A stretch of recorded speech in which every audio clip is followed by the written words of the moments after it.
Hello all, welcome to dive to learn. इस video में जो है हम डिस्कस कर रहे हैं आपके साथ इंडियन लॉजिक से आए प्रश्न जो कि दिसंबर की परीक्षा में पूछे गए थे। इससे पहले यह पार्ट 13 है, तो इससे पहले पार्ट 12 और पार्ट 11 में भी जो है हमने इंडियन लॉजिक से टॉपिक से आए जो है प्रीवियस ईयर क्वेश्चंस जो आपके साथ डिस्कस किए हैं, स्पेशली दिसंबर 2019 क्वेश्चंस। और आपको यह भी पता होगा कि इंडियन लॉजिक जो है न्यूली एडेड पोर्शन का हिस्सा है, यानी कि जून 2019 में जब सिलेबस चेंज के बाद पहली बार एग्जाम हुआ था, तो जून 2019 और दिसंबर 2019 यह दो ही एग्जाम ऐसे हैं जहां पे आपको यह न्यूली एडेड पोर्शन से क्वेश्चंस आए हैं। तो इसलिए आपको क्वेश्चंस इन्हीं दो जो है एग्जाम्स के इस पर मिल पाएंगे। और इस पूरी की पूरी सीरीज में न केवल हम आपके साथ प्रश्न डिस्कस करते हैं, बल्कि जितना संभव हो वहां कहीं पर भी एक्सप्लेनेशंस भी कवर करते हैं। तो चलिए शुरुआत करते हैं आज का सीरीज। चैनल को आप जो है अब तक सब्सक्राइब नहीं किया है तो सब्सक्राइब जरूर कर ले, साथ ही साथ बेल आइकन को भी प्रेस कर ले। पहला क्वेश्चन है, विच of the following is true with reference to अनुपलब्धि as a means of knowledge। So अनुपलब्धि as a means of knowledge के बारे में कौन सा स्टेटमेंट सही है? I do not cognize the pot on the table, therefore it is absent there। हम table पर जो है पॉट को देखे नहीं, क्या इसलिए पॉट वहां पर है ही नहीं? I directly perceive the absence of pot on the table. हम डायरेक्टली जो है मान लेते हैं कि टेबल पर पॉट है ही नहीं, तो यह कब होगा? यह प्रत्यक्ष के केस में होगा।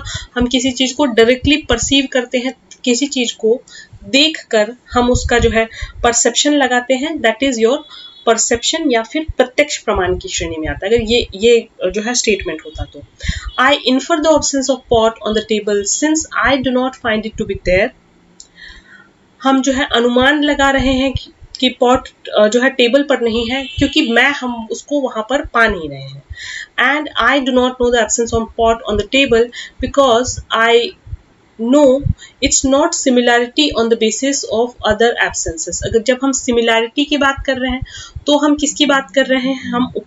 हम जो है उपमान प्रमाण की बात कर रहे हैं, हम जो है कंपैरिजन की बात कर रहे हैं। यहाँ पर क्वेश्चन पूछ रहा है अनुपलब्धि के बारे में, तो पहले हम अनुपलब्धि को समझ लेते हैं, एक बार वापस क्वेश्चन पढ़ाएंगे। So when we speak of अनुपलब्धि, we are talking of non perception और निगेटिव और कॉग्निटिव प्रूफ। अब नॉन परसेप्शन या फिर निगेटिव या कॉग्निटिव प्रूफ होता क्या है, इसको एक एग्जांपल से समझिए। देखिए, मान लीजिए कि कक्षा में बहुत ज्यादा शोर हो रहा है, एक क्लासरूम है जिसमें बहुत ज्यादा आवाज आ रही है। सो बहुत ज्यादा आवाज आने से आप ये अनुमान लगा लेते हैं कि कक्षा में बहुत ज्यादा शोर है। इसका मतलब ये है कि टीचर जरूर कक्षा में मौजूद नहीं है, तभी जो है बच्चे इतना ज्यादा शोर मचा रहे हैं। वापस क्वेश्चन पे आते हैं, which of the following is true with reference to अनुपलब्धि as a means of knowledge. So अनुपलब्धि किसी चीज के न होने के बाद पाया जाने वाला ज्ञान अनुपलब्धि कहलाता है।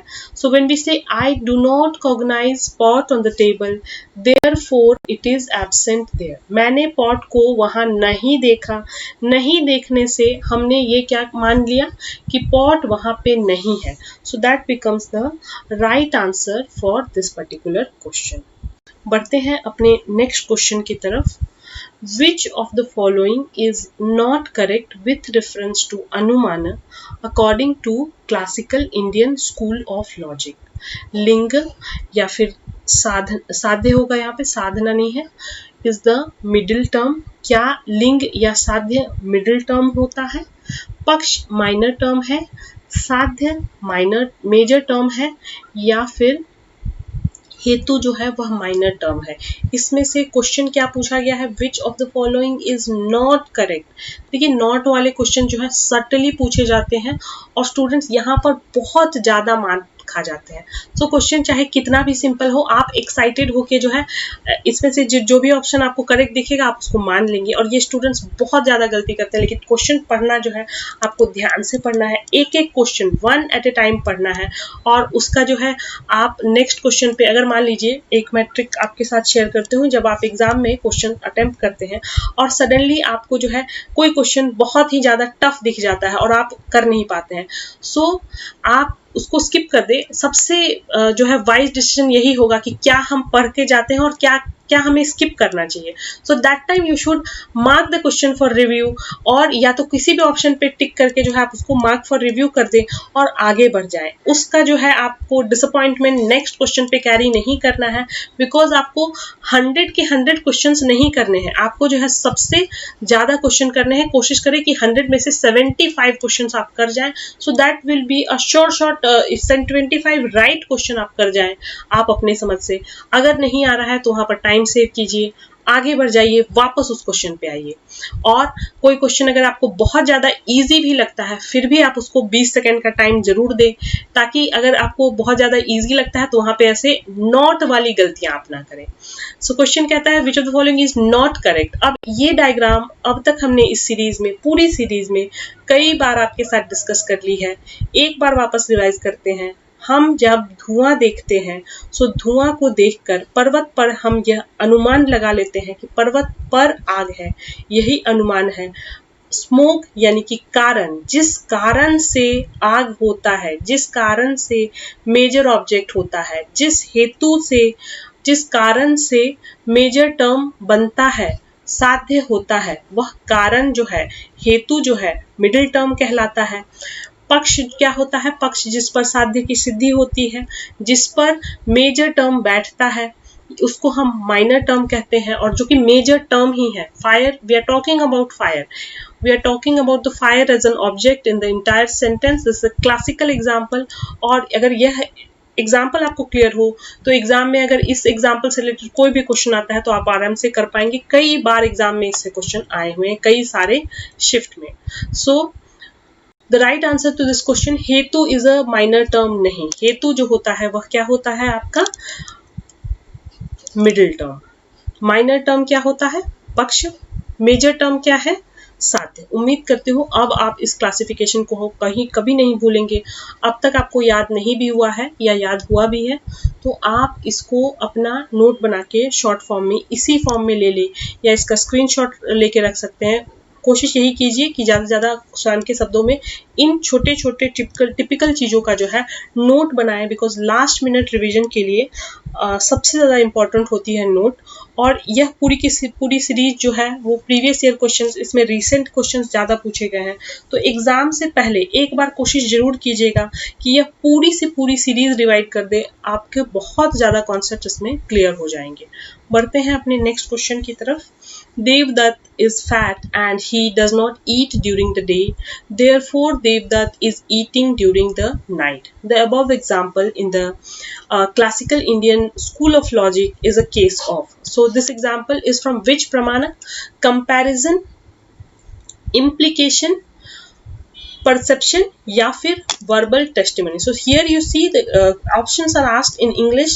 The previous example which we looked at, it was asked in Hindi. It was talking about anumana, and here it is implication. Okay, so see in the same question, same options are given both in Hindi and English. तो दोनों नाम आपको पता होनी चाहिए। implication क्या है, perception क्या है, verbal testimony क्या है, इसको हिंदी नाम और इंग्लिश नाम दोनों नाम आप लिख कर जरूर रखें। सिलेबस में भी यदि आप देखेंगे तो सिलेबस भी आप हमेशा अपने सामने रखें तो आपको क्लियर हो जाएगा। both the names are mentioned, Hindi as well as English. Right answer here is implication. When we say implication, let's understand implication या अर्थपति जिसको हिंदी में कहते हैं यह होता क्या है, and then we'll come again back to the question. So implication और अर्थपति और postulation, derivation from circumstances, किसी चीज से डिराइव करके पाया जाने वाला ज्ञान अर्थपति कहलाता है। इसको हम टुकड़ों में तोड़ के समझे। अर्थ जोड़ आपत्ति।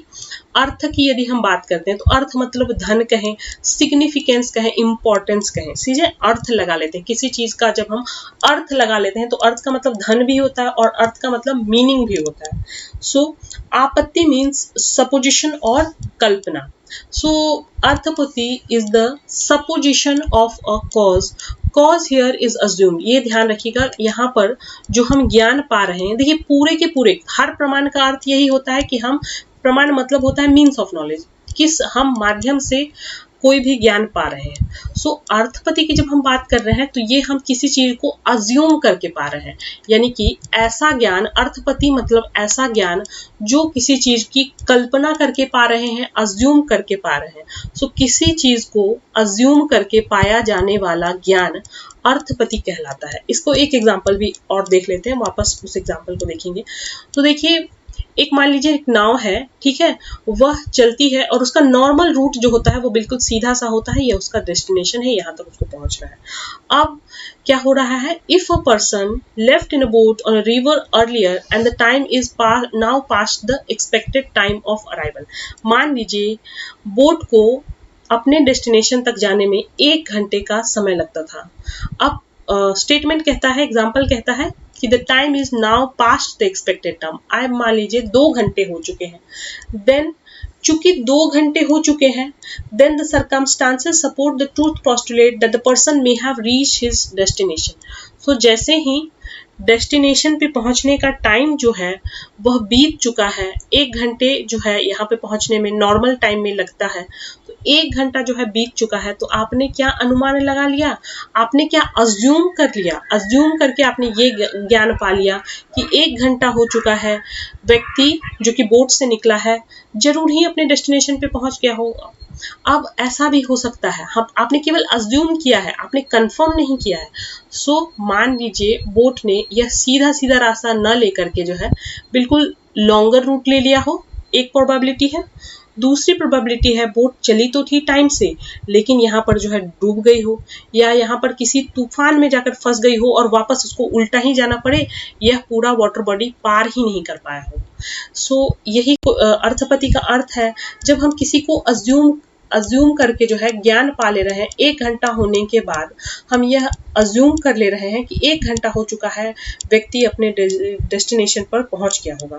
सिमिलर एग्जाम्पल जो है क्वेश्चन पूछा गया था, और ये जो है क्लासिकल एग्जाम्पल है, आपको यह एग्जाम्पल किसी भी फिलॉसफी की बुक में मिल जाएगा। देवदूत जो है वह मोटा है, अब उसके स्थूल शरीर को देख करके वह कह रहा है कि दिन में तो वह खाता नहीं है।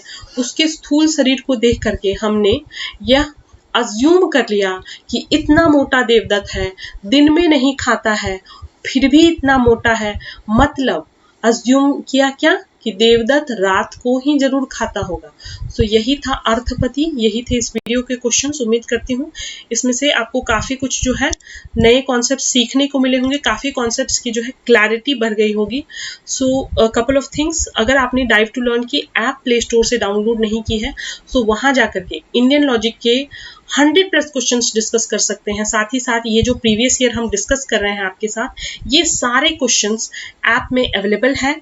And study material if you want to purchase for paper 1 and these subjects, you can check out our description box for the numbers and email ID to contact. Channel को सब्सक्राइब नहीं किया है तो सब्सक्राइब जरूर कर ले। That's all for this video. Thank you.